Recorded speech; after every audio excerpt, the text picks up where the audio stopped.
First tonight, we start with the tragic and untimely passing of one of Australia's greatest cricketers of all time, beloved sporting hero Shane Warne.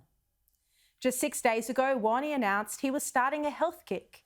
He wrote on Instagram, "Operation Shred has started 10 days in, and the goal by July is to get back to this shape from a few years ago. Let's go." He flew to the Thai resort island of Koh Samui on Thursday, the start of an extended break. Warne's manager, James Erskine, said he'd initially wanted to take a year off before agreeing on 3 months.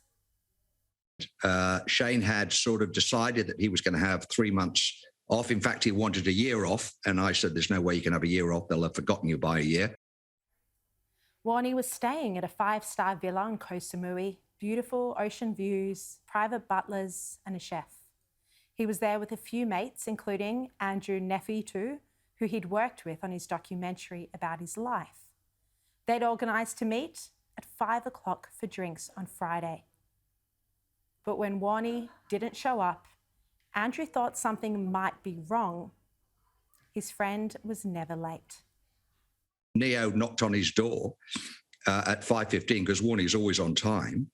And then what happened was he went in there and said, "Come on, we're late. You're going to be late." And then realised that something was wrong. After trying to revive Warne, they took him straight to Thai International Hospital, a 20-minute drive away. A short time after that, he was pronounced dead of a suspected heart attack. According to reports in News Corp today, Warne's family have told Thai police that he was suffering chest pains before he left Australia.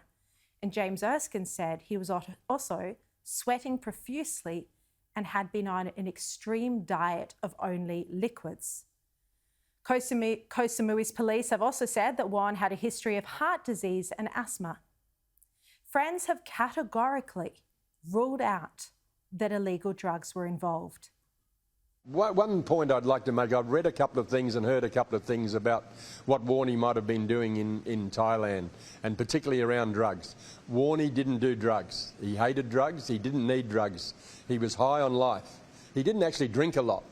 Probably the one thing that most of us as friends worried about was that he did smoke, and he enjoyed a smoke, but drinking and drugs weren't a big part of, drugs certainly weren't any part of Shane's life.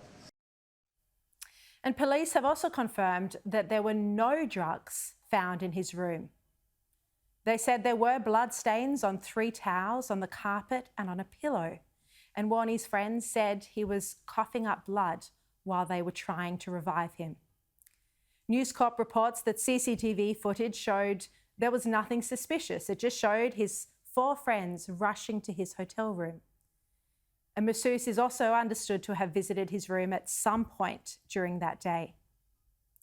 The shock news of his passing filtered back to his friends and family overnight on Friday, and most Australians woke up to this heartbreaking news on Saturday morning.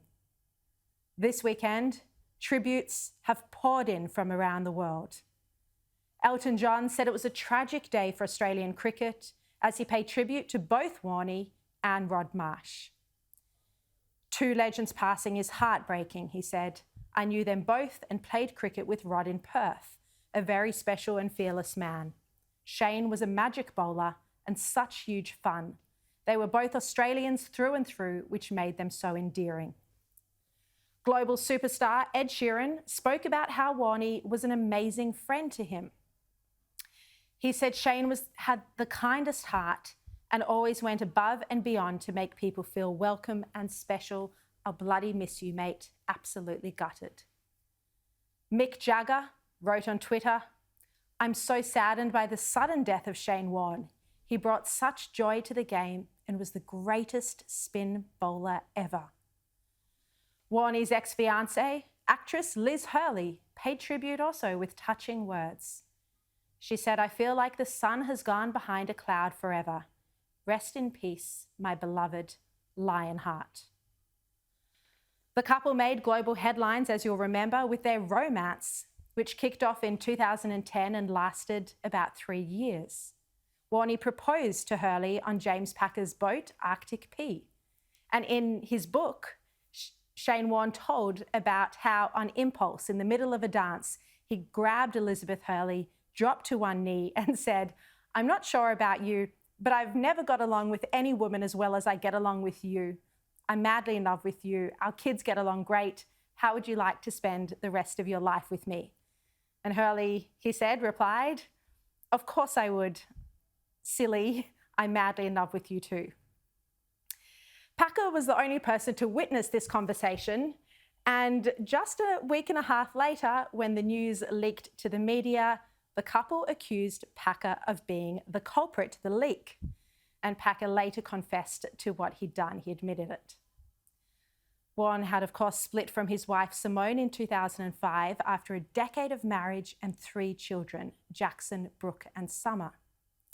Sky News commentator Piers Morgan has penned a wonderful piece about Warne's cricketing genius, his unique talent, quick wit, and what he describes as irrepressible personality. He said Warne had a deep-rooted aversion to the cancel culture woke brigade, whining snowflakes, lying politicians, and political correctness. Piers wrote that Warne packed more into his 52 years than anyone else he'd ever met. And when Piers interviewed Warne for GQ magazine, this was a very telling quote from the cricket legend. He said, "The problem is there's still a big kid inside me who likes to have fun. I am passionate about my cricket and I love my family, but I'm also a kid. And maybe I need to grow up and maybe I don't. Life isn't a rehearsal, it's about having fun." Piers Morgan was meant to catch up with Warne in Melbourne in the past fortnight for a round of golf and dinner, but it never happened. And now there's a battle to bring Warne's body home. Thai authorities want to do the autopsy, but Warne's family are insisting that these procedures all happen in Australia and that his body needs to be returned home first. Foreign Minister Maurice Payne said consulate officials are working hard to bring his body home. And in Australia and around the world, we're all now mourning and remembering the life of a larrikin Australian, cut short too soon. A larger-than-life character who won the hearts of Australians. A man who didn't care what people thought and who lived life to the fullest.